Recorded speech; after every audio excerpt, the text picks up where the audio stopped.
All right, and welcome to the first ever Civitas Buzz podcast. That is what we're calling it. In fact, it is the second ever episode, and the first episode will be lost to infinity since it wasn't recorded. So you're getting us on take two. Welcome, everybody. The purpose of this podcast is to share with you the anonymized but transferable insights from the fact that these four gentlemen in this podcast today, who I'll introduce in a moment, are on a very regular basis sitting with approximately 140 CEOs every month and gathering from them what are their biggest challenges, what are their biggest breakthroughs, what are their biggest insights into the journey personally and around their business of taking on a growth journey. And so what we have here is Paul Smith and Ryan Osher from Johannesburg, and we've got Brett Stango from our international community, and I'm George Edie from the Cape Town community. And we are just going to throw out some topics that we think were hot in the last month and debate them and share some insights I hope you enjoy.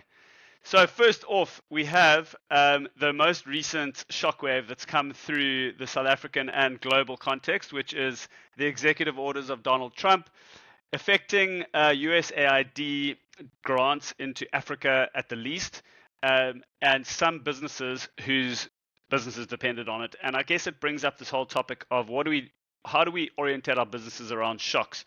But a couple of the Joburg guys want to comment on this because some of their businesses were directly hit. Ryan, what have you got to say about this impact, and what are your thoughts?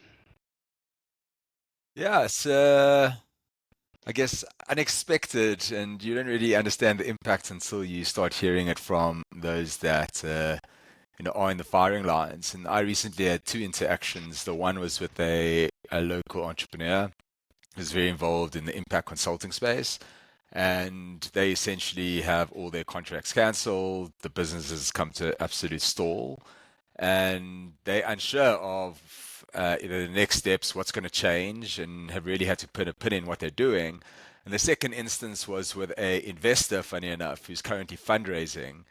And they also mentioned that their fundraising is now also compromised due to the executive order. So it's just going to be a very interesting time to see what the waterfall of these decisions ultimately is. And this is just from two instances that I've seen, and I'm sure there's many more that we're very unaware of. I guess it raises the whole question of, can you make your business anti-fragile? I mean, Paul, you obviously have some views on how we all responded to COVID, and what's your take? Yeah, I mean, it's been quite interesting now. We've been at it for about 6 years at the front line of, into engaging with hundreds of entrepreneurs on a monthly basis. And what's been interesting is during COVID, a number of businesses just got wiped out. It was like a pure black swan event. They got wiped out. We've seen it with the whole solar. There was obviously a solar boom where one or two businesses were flying, like 50% growth month on month, growing from like 10 million to hundreds of millions in revenue. And then the black swan event is Eskom solved load shedding. Like they just didn't see that coming. And the businesses had to retrench and downsize. And I think the reality is that startups are risky.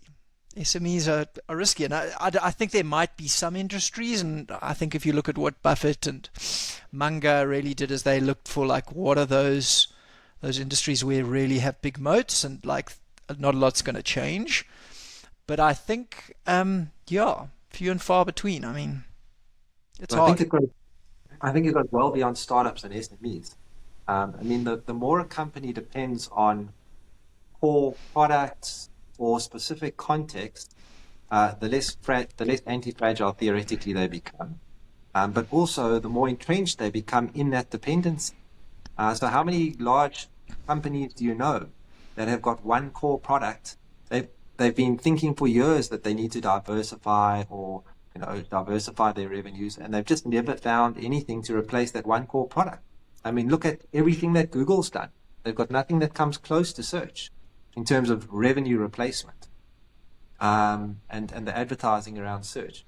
So, I mean, my brother's a C-level executive at one of the largest NGOs in South Africa.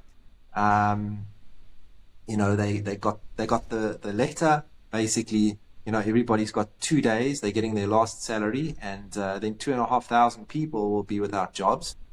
And now there's been obviously a bit of backpedaling, because there was the waiver that came through. Marco Rubio came out and said there's a waiver for organizations that are saving lives. So now they're all trying to understand how this impacts them, and what continues and what doesn't, and what's PEPFAR funded and what's USAID funded, and some programs will continue and some won't. But this is an organization that's been receiving these funds consistently year on year for 22 years. And then suddenly they're not anymore. So, yeah, I suppose, this just highlights this, they've thrown out those acronyms of the VUCA world, and, I guess it adds to the list of what entrepreneurs have to worry about. But I suppose if there's anything maybe that comes out of it is like, as best as you can, try to have your own personal affairs in order, so that your very life and identity doesn't rest on your business. I think that's something that could be an advisable takeout to be able to survive these shocking events. And I suppose the other thing that comes up for me is also it's these times that culture and leadership become disproportionately more important. The times that you've invested in those relationships in your business now come to the point where you've got a team of people willing to adapt with you, as opposed to saying, well, no, I'm going to stick it to my employer and make this as painful for them as possible.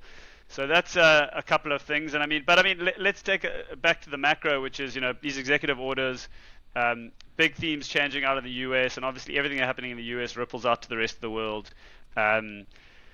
I'm personally very curious as to what ends up happening with wokeism, which obviously has suffered a kind of a hammer blow in many ways, and raises quite a perspective on South Africa. Where obviously we have an inclusivity agenda, and I was impressed to see Cyril Ramaphosa's response actually to this whole thing, and said, look, we don't want to be bullied into different things going on here, but at the same time, it's a schism. So, yeah, political stuff we don't like to delve into too much at Civitas, but nevertheless, it's hitting our shores. And I think, George, can I just give two additional insights there quickly?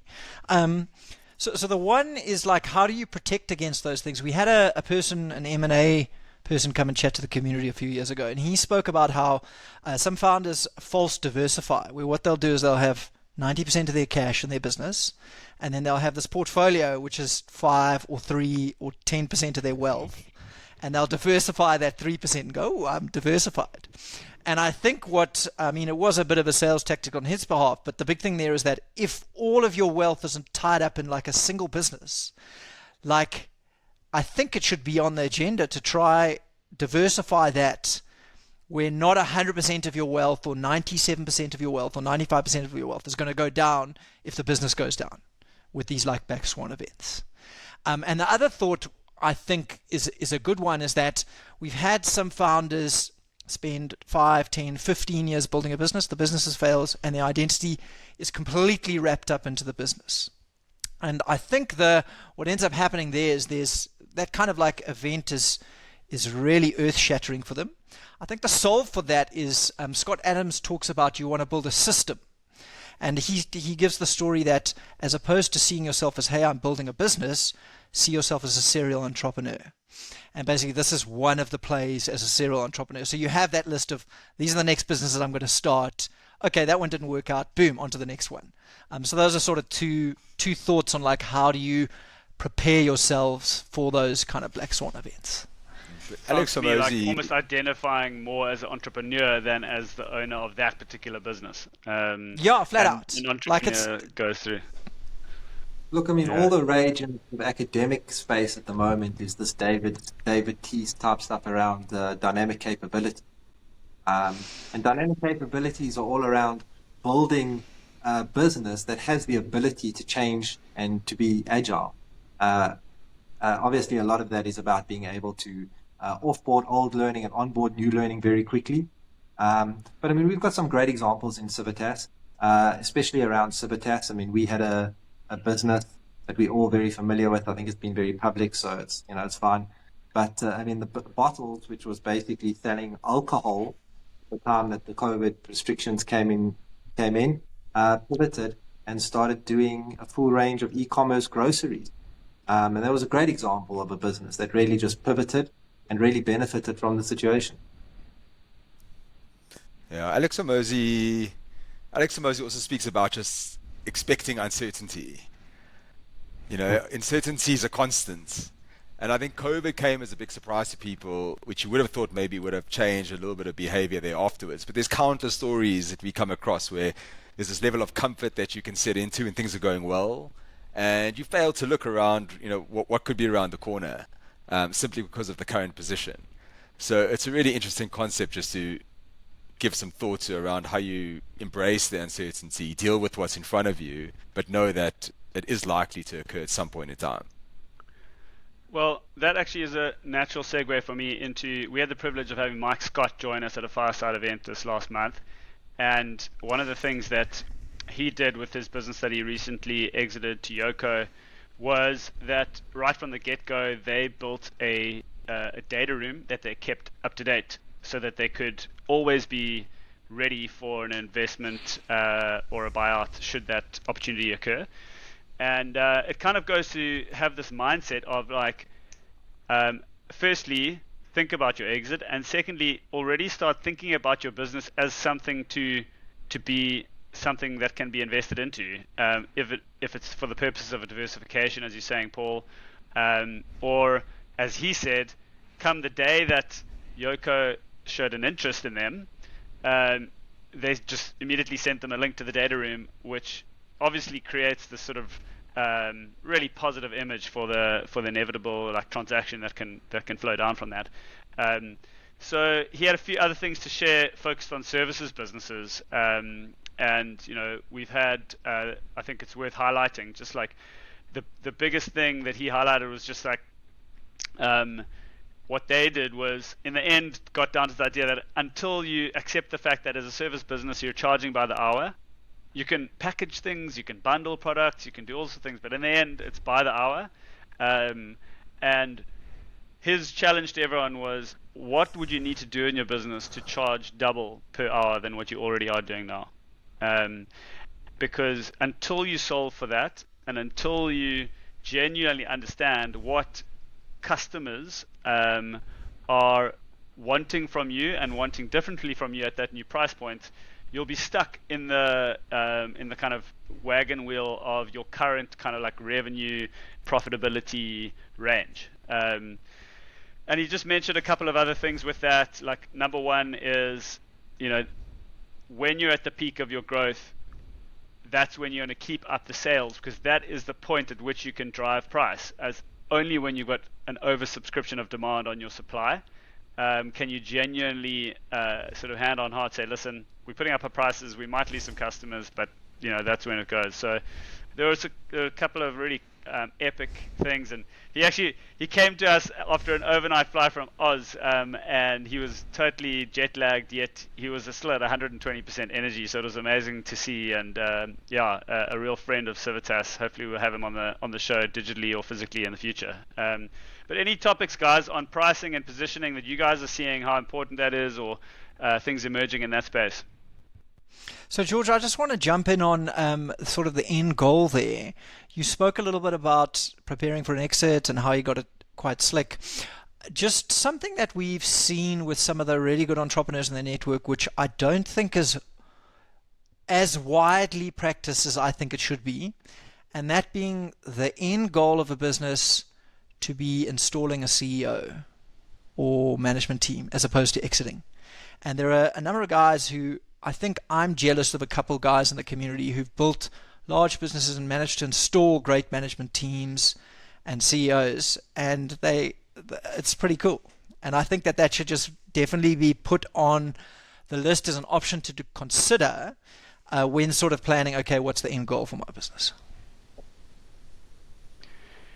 Yeah, I love it, and particularly because, I don't know about you guys, but it just seems like more and more, whether it's emails, WhatsApps, Instagrams, LinkedIn DMs, the the role of leading a company is extremely demanding for a lot of guys. That perhaps there's this desire to, can someone else be on that front line fielding those day-to-day immediate things, but I can remain interested and strategic in my business for a long time into the future, which solves this need of like purpose as well, which often becomes hard to come by when you actually created the business that was in your heart and something that was purposeful for you.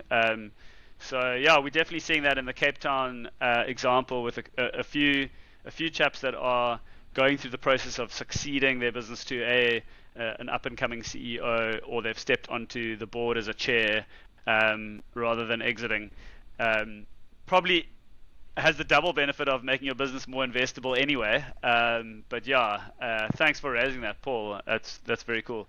Remote work, Brett, is something that all of us have encountered a lot more than ever, obviously in the last few years. But perhaps without bringing Donald Trump into the mix anymore, commanding basically everyone of the government workers back into the office. And has kind of re-raised this question of where can you build the best company culture. What are you seeing with a lot of your businesses that are remote, and are they experiencing that pressure? So there's definitely been a trend with our in-city groups of coming back to the office. Not always 5 days a week, actually most often not. It's normally some kind of hybrid type situation. But most of our forum members in-city have started re-mandating 2-3 days a week, whatever it is, at the office.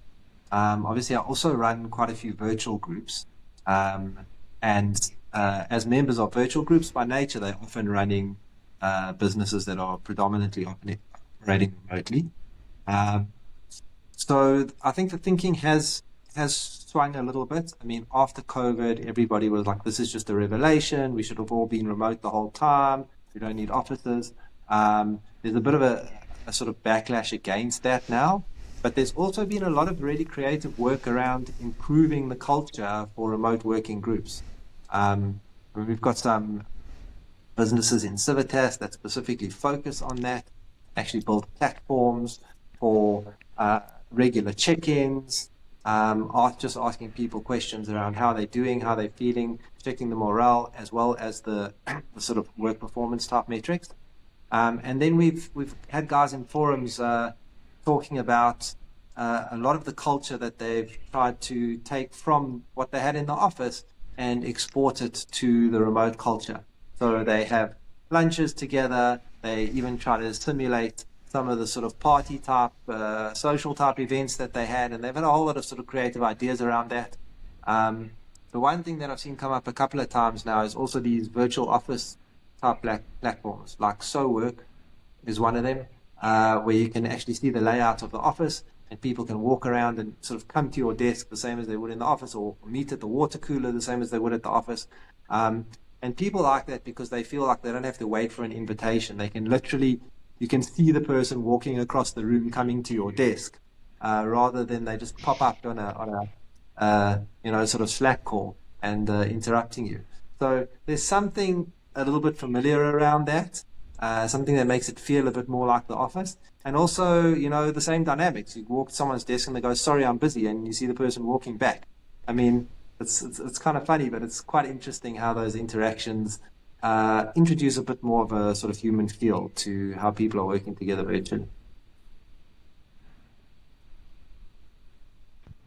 Awesome, thanks, Cool. Brett. A few other insights there.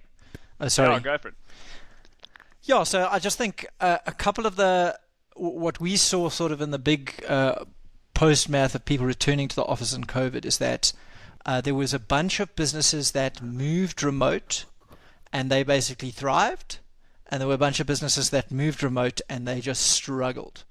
And basically I think the insight there was that basically remote work management needs a different operating system than in-person management.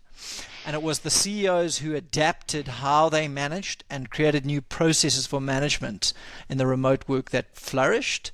And the ones that didn't change are the ones that were like the second you could go back to the office, they were back in the office and thriving again, because that is what they'd been doing for 10 or 15 years, and that's the style that they liked. Yeah, so that was the one insight on getting it right. And then the other insight is that businesses that do really well remote tend to be ones which have highly skilled staff members that don't need upskilling. And the big pain point seems to be interns, early stage employees with not a lot of experience that need a lot of learning, is where the remote model struggles. And I don't know, we haven't seen a huge solve there, but that tends to be the biggest pain point, I think, for the fully remoters. Carl Newport also had a fantastic podcast where he was speaking about levels of productivity, remote versus in person. And his argument was remote is very well suited to certain types of roles. So with agile development workforces that have very clear deliverables that they need to adhere to on a day-to-day basis, don't necessarily warrant water cooler conversations.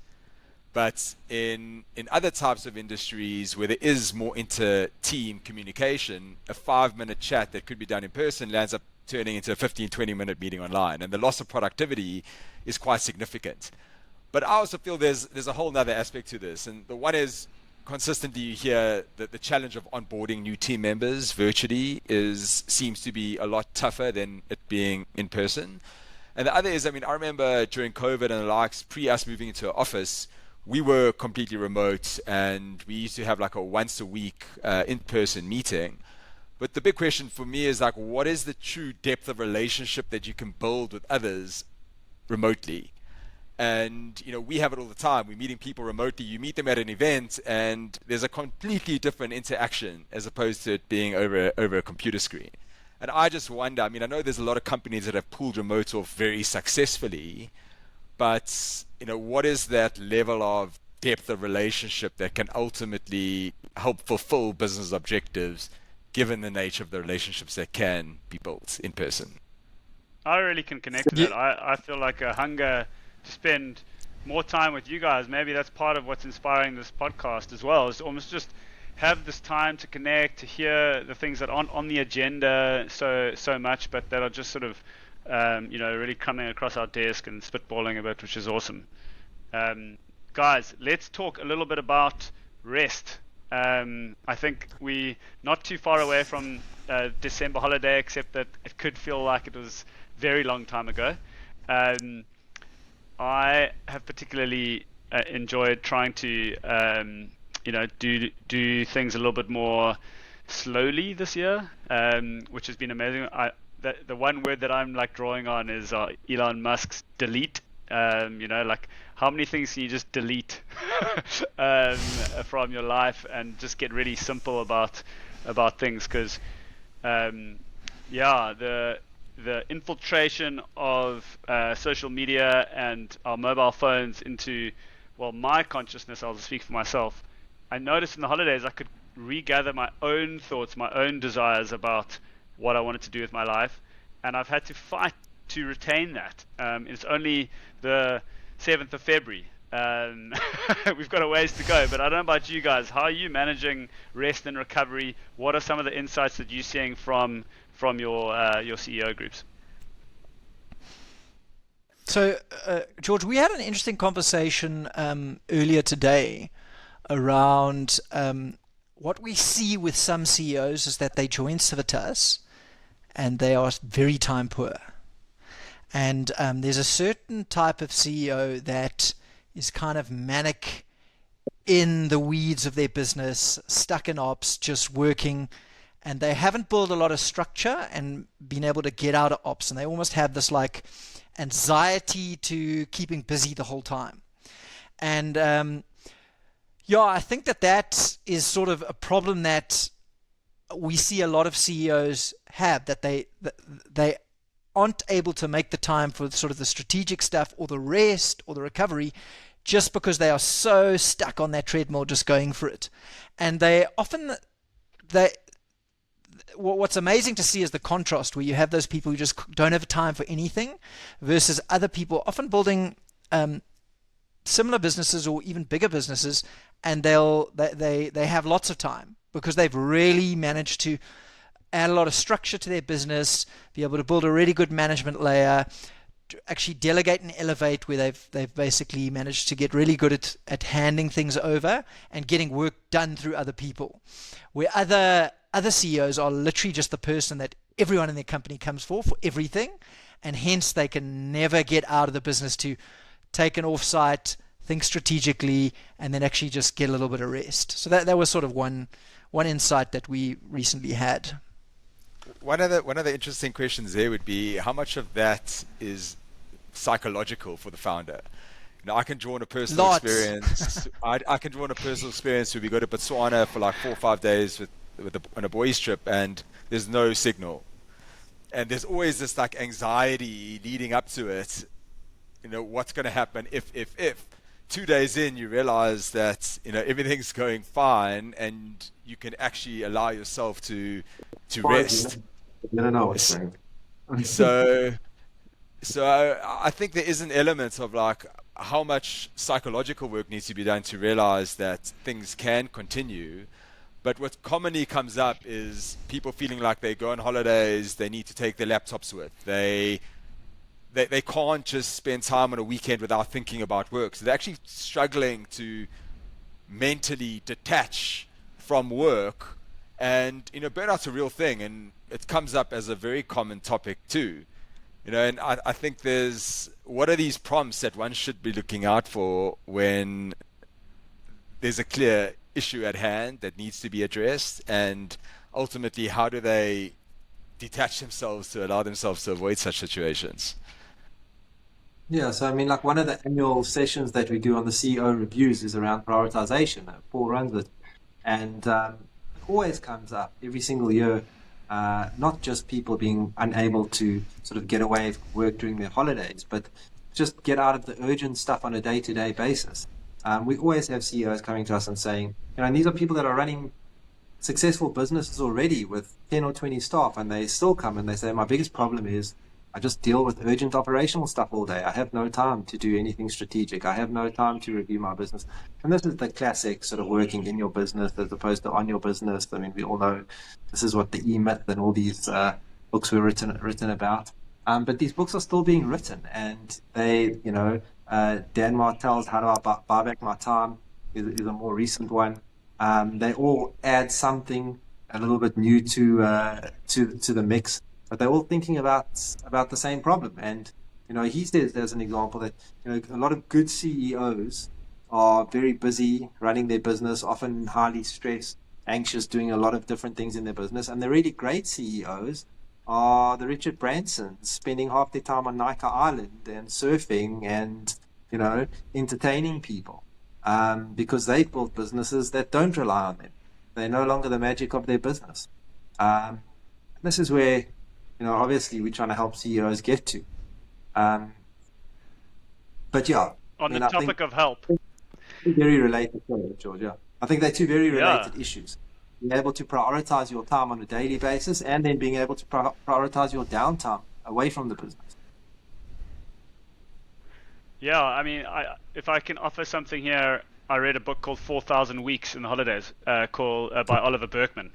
And he says with all the the modern productivity tools and methodologies these days, fortunately, because of all of these things, our to-do lists are becoming not only difficult to get to, but they're becoming impossible to finish, which is sort of this opposite take. And he's just a really great commentary on that specific emotion of anxiety that you spoke about, Ryan.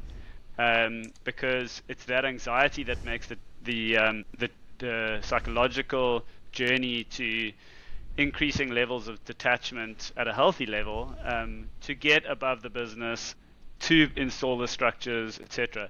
So I can highly recommend. It's a book commenting on the real crunch of living in 2025 for ambitious people. So there you go. That's something that we can leave with that. And so what we're coming to is the end of this podcast today. And I guess what I'd love to finish off with is, what is either your biggest question that you're asking in terms of, understanding the lives of entrepreneurs and their scaling efforts, or what is the word that's really circulating in your brain at the moment that's inspiring some of your choices at the moment, guys? So, yeah, Paul, I'll start with you. I know you like infinitely curious. What's your question of the moment? So, George, I've been spending a lot of time trying to understand sort of the next phase of the entrepreneur. So, we've worked mostly with sort of businesses 5 to sort of 100, 200 employee type businesses.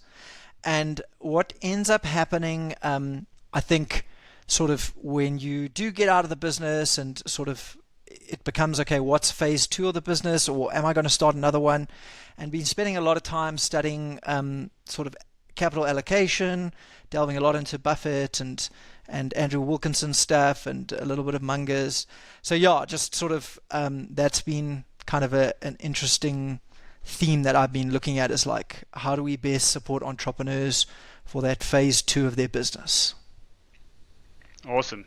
Mr. Osher, what have you got for us?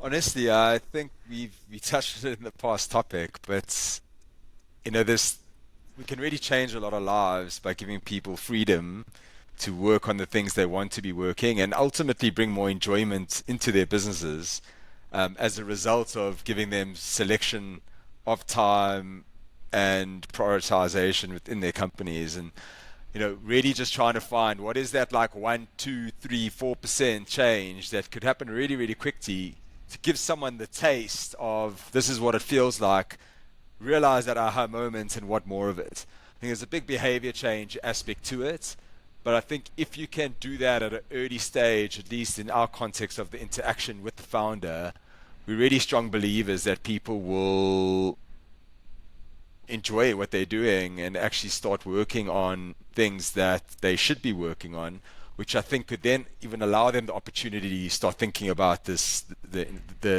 next phases of their business. So it's taking a lot of my mind space up at the moment.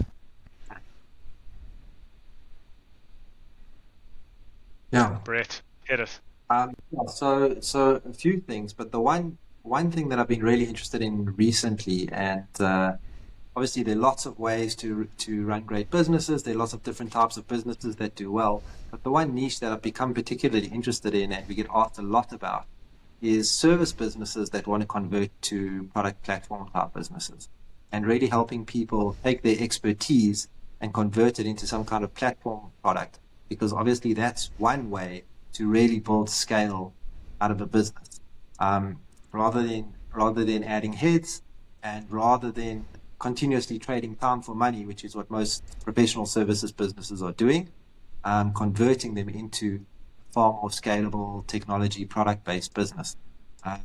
We've seen a couple of those conversions happen successfully, and it really just gives a whole new lease on life to the founder entrepreneur when they manage to get through that successfully. So having a product management and a product development background like that really interests me, and I've really been enjoying working with the entrepreneurs trying to do that. Brilliant, man. Awesome. Yeah, I think I'm building on some of what you guys have said for us down in Cape Town. We picked our 3 words that we wanted to have color the feeling of being in the Cape Town community, being bravery, wisdom, and compounding. And I think that's exactly it. The bigger businesses, almost to a T, are people that have been in business for 10 or more years in our community. So that's the game. Alex Hormozy often talks about it too. Can you enjoy it enough to do it for long enough to realize the impact of what you're trying to do? And I think so much of what we talked about is about saying, what are we doing this week that we can be present for, that we can enjoy doing, that we can move the business forward and do it again next week, so that we can get into that enjoyment of compounding. So guys, with that, unless any of you have got some messages for the listeners, we'll wrap it up. And thanks for listening. Until next month. Cheerio. Cheers. Good. Thanks, George.